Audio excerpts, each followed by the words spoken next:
Hello Dhatri creations. మనం గుడ్లు ఇగురు ఎన్నో రకాలు చేసుకుంటున్నాం. ఇలాంటి రకం చేసుకొని తినండి, చాలా బాగుంటుందండి.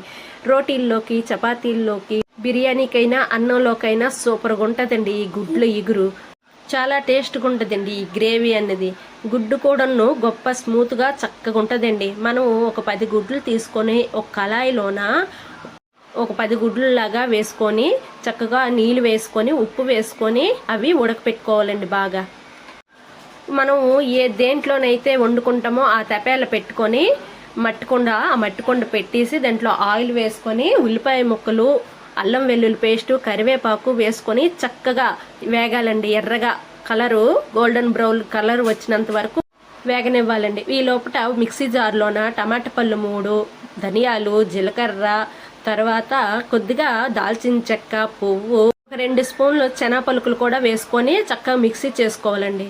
ఈ వేగుతున్న ఉల్లిపాయల్లోన ఆ పేస్ట్ వేసి చక్కగా వేగనివ్వాలండి. వేగిన తర్వాత ఉప్పు, కారం, పసుపు వేసుకొని చక్కగా మరి కొంచెం వేగిన తర్వాత ఆయిల్ పైకి తేలినంత వరకు వేయించుకొని నీళ్ళు వేసుకొని చక్కగా మరుగు వచ్చిన తర్వాత ఈ గుడ్లు వేసుకోవాలండి.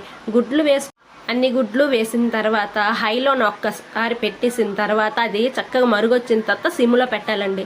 సిమ్లో పెట్టి అది చక్కగా మనకి ఆ గ్రేవీ అనేది చక్కగా దగ్గర పడాలండి. దగ్గర పడితే ఈ గుడ్లకు కూడాను ఆ గ్రేవీ అనేది పడుతుంది. చక్కగా చూడండి ఎలా ఉడుకుతుందో.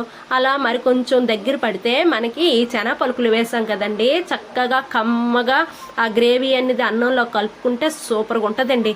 ఈ గ్రేవీ అనేది మనకి రోటీల్లోకి, బిర్యానీని కూడా సూపర్గా ఉంటుంది. మీకు ఈ వీడియో నచ్చినట్టుగా అయితే లైక్ చేయండి, సబ్స్క్రైబ్ చేసుకోండి. మరిన్ని వీడియోల కోసం సబ్స్క్రైబ్ చేసుకోండి. Thank you.